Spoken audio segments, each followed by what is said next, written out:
The stage lights warm up slowly, and the boy from Cebu City walks out like he's stepping into another world. He's thin, almost small compared to the giant stage behind him, and the soft shuffle of his worn shoes says everything about the kind of life he leads. His clothes are simple. His shirt has been washed so many times the color has faded, and the sleeves hang a little loose around his arms. But he stands there with a quiet kind of dignity that makes the whole audience pay attention. There's a slight tremble in his hands as he grips the microphone, and he tries to hide it by pulling it close to his chest. One judge tilts her head, noticing how nervous he is. The boy gives a shy smile, the kind that flickers for a second before disappearing. He introduces himself in a soft voice that doesn't quite fill the room at first. He tells them he's from Cebu City and that he helps his mom sell food near the jeepney terminal. He explains that most nights he sings in small plazas to earn a few pesos, enough to buy food or help pay for school supplies. As he speaks, a judge on the far left leans forward, listening with genuine concern. The boy doesn't complain about his life. He simply states it, like it's normal to struggle this way. The simplicity of his words hits the room harder than any dramatic speech could have. The music starts, and the moment it does, something inside him opens up. His voice doesn't match his fragile appearance. It's full, warm, and steady, with an ache that comes from living through days that most people never see. The audience falls into complete silence, stunned by the contrast. One judge places her hand over her mouth. Another judge, usually the toughest, looks up with raised eyebrows, shocked by the strength coming from a boy who looks like he could be swept away by a strong breeze. As he reaches the higher notes, the raw emotion in his voice becomes almost overwhelming. He closes his eyes, not because he's trying to impress anyone, but because he's feeling every word he sings. His voice carries through the hall like a story he's been holding inside for years. People in the audience shift in their seats, some wiping their eyes, trying to understand how someone so young could make them feel this much. You can hear tiny sniffles from the crowd, scattered like small echoes of his pain. When he hits the final note, it hangs in the air for a breath before disappearing. The boy lowers the microphone, unsure of what comes next. The room stays silent for a full second, maybe two, as if no one wants to break the spell he created. Then the entire audience rises at once. A wall of applause crashes forward. The judges stand too, staring at him with faces full of shock and emotion. None of them speak. They don't need to. Their silence says they've been completely swept away, left speechless by a poor Cebu boy who walked in shaking and ended up owning the entire stage. Backstage, the boy tries to steady his breathing as he waits for the judges to speak. He wipes his face with the back of his sleeve, still stunned by the standing ovation. The audience is buzzing behind him, voices overlapping with excitement and disbelief. Even the crew members stare at him with the kind of look people give when they've just witnessed something rare. Out at the judges' table, the three judges lean toward one another, talking softly, their expressions serious and emotional. It's clear they're trying to gather themselves before giving feedback. One judge presses her palm against her chest like she's trying to slow her heartbeat. Another shakes his head, smiling in disbelief. The third judge keeps blinking, fighting the sting in her eyes. When the boy finally looks up, the first judge starts to speak, but her voice cracks almost immediately. She stops, takes a breath, and tries again. This time she manages to get the words out, though they tremble. She tells him that his voice didn't just sound good, it carried weight. She explains that she could feel his life in every note, and that she wasn't prepared for how deeply it would hit her. The boy lowers his eyes, shy and overwhelmed. He didn't expect to make anyone emotional. He just wanted to sing. She wipes a tear quickly, trying not to break down on live television, but the audience already sees it.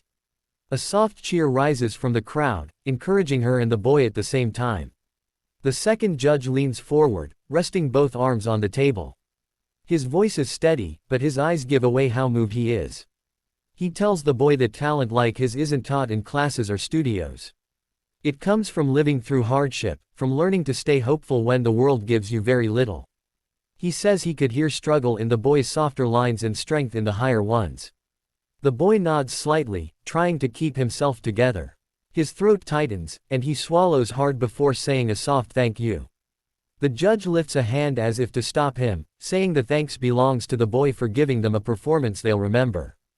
Then the third judge speaks, her voice low and filled with emotion.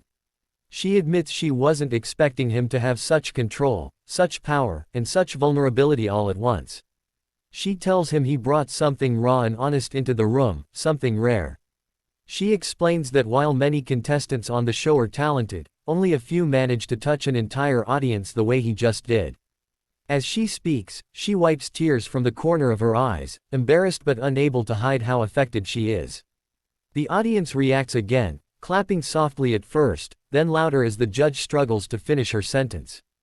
The boy stands on stage with his head slightly bowed, trying to absorb everything. It's clear that he never imagined judges on an international stage would cry because of him. He presses his lips together, fighting back his own tears as the crowd cheers his name. And in that moment, the distance between the poor streets of Cebu City and the bright stage of Ireland's Got Talent feels smaller than ever. The judges sit in stunned silence after giving their comments, and the boy stands on stage trying not to fidget, his hands gripping the mic like it's the only solid thing holding him steady. The audience is still buzzing, talking softly among themselves about his voice, his story, the way he sang like he had lived every word. The lights glow warmly across the stage, making the gold edges of the set shimmer as if the moment has already decided to become unforgettable. The judges glance at one another again, and the boy can see something shifting in their expressions. It's not the usual routine where they quickly vote and move on. There's a heaviness in the air, the kind that comes right before something big. One judge leans forward, elbows on the table, studying the boy with a long thoughtful look. Another wipes her eyes again, trying to clear the tears that won't stop forming. The third judge shakes his head softly, almost laughing at how overwhelmed he still feels. The crowd senses something building, and the entire hall falls quiet without being asked. The boy doesn't move. His chest rises and falls in quick, shallow breaths as he waits, scared to hope but unable to stop himself. Then the judge closest to the golden buzzer shifts in her seat. She takes a deep breath, places her hand on the button, and looks down at it with a kind of gentle disbelief, as if she's surprised she's doing this so soon. The audience starts to cheer before she even presses it.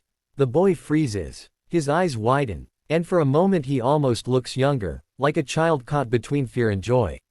The judge looks straight at him and says that every once in a long while, someone comes on the stage and reminds them why they do this show. Before he can react, she brings her hand down on the golden buzzer with a burst of emotion.